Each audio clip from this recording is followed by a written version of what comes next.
Hello everyone, I'm Real and you're watching Should I Watch, a film review channel, and today we're going to be reviewing all the Insidious movies.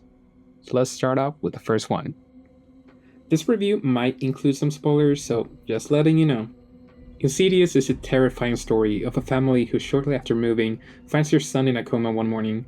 They start to see things and they believe the house is haunted, and they call a paranormal investigator team to help out. They find out that their son has been trapped inside what's called the Further. They will soon realize that it's not the house that's haunted, but their son. To be able to save him, Dalton's dad is forced to venture into the Further to find him. He finds out that he had the same ability when he was a kid, but due to nightmares and trauma he experienced, Elise made him forget all of that. This movie has a lot of jump scares, but it's just not all about that. It has a great story, and the musical score is insane. It will definitely give you the creeps. I'll admit, I saw this movie when I was way too young. I was like 12 when this movie came out, and it scared the crap out of me. Alright, so what rating do I give Insidious? Bring in the rating meter. I give Insidious a solid 8 out of 10. I have nothing bad to say about it.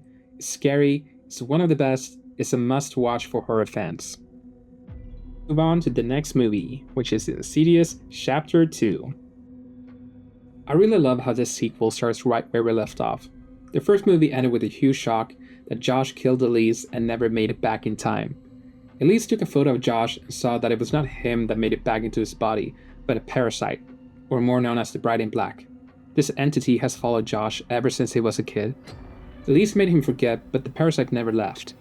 The family is trying to move on from all this trauma this has caused. They notice that Josh is not the same anymore.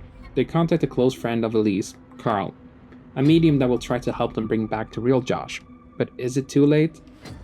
I used to think sequels can never be better than the first, but this is an exception. I love how this movie goes back to the first and explains some of the things that happened. We get to see more of the Bride in Black origins, and a deeper look into Josh's past. Alright, review time. What's the score for Insidious Chapter 2? I give the second movie a 9 out of 10.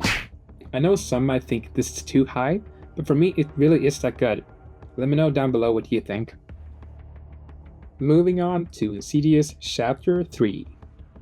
The third movie is a prequel to the first two.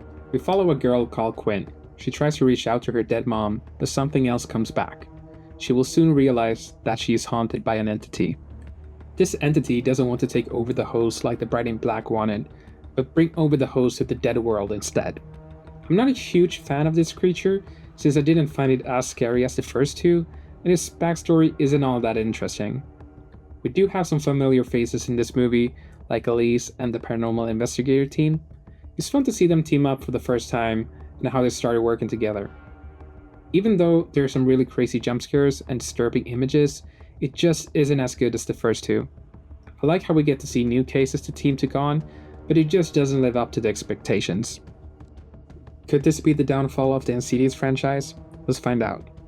I'm giving Insidious Chapter 3 a 7 out of 10, which isn't all that bad.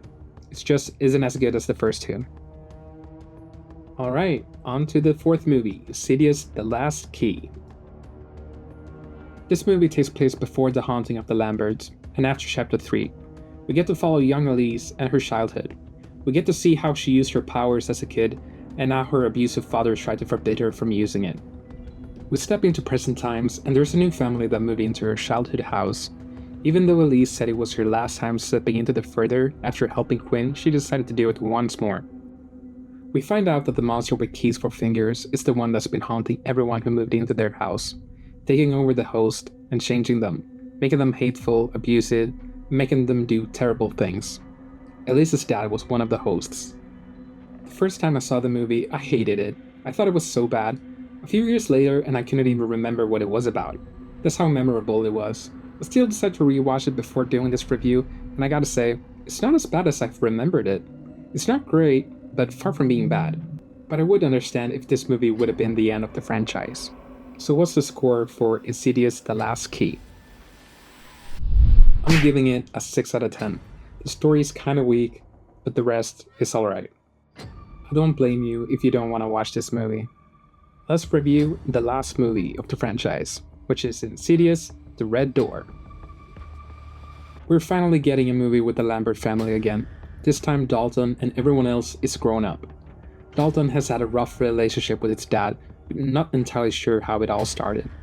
Since Carl made them forget all the horrifying things that happened back in Chapter 2, they've been distant to each other.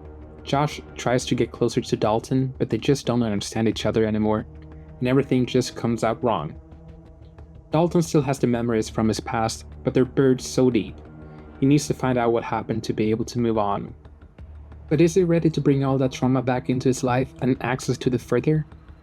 This is a great father and son story, and I think it's a fitting conclusion to the Lambert family. I say it's slightly different from the past movies. It's less scary, and it's more about closing the chapter for these two so that they can move on. I really wish it was more scary, but I'm happy we got this movie after all. So, what's the final score for Insidious The Red Door? I'm giving it a 7 out of 10. Overall, it's pretty good. I just wish it was a little bit better. Here's the score for all the movies. If you've seen them all, let me know what you think, and if you haven't already, are you going to watch them or no? And here's some good news for all the fans of the franchise. There's still more Insidious movies in the works. Thread, An Insidious Tale, and Insidious Chapter 6, which is coming out in August next year. However, we haven't heard of any news of Thread ever since the announcement of Chapter 6, so who knows if we'll get them both next year. There's no information just yet about the plot, but what do you think it will be about? Will we finally get to see the case of Allison from the ending of Chapter 2, or will it be something else? Thanks for watching, like and subscribe for more reviews, and I'll see you next time on Should I Watch?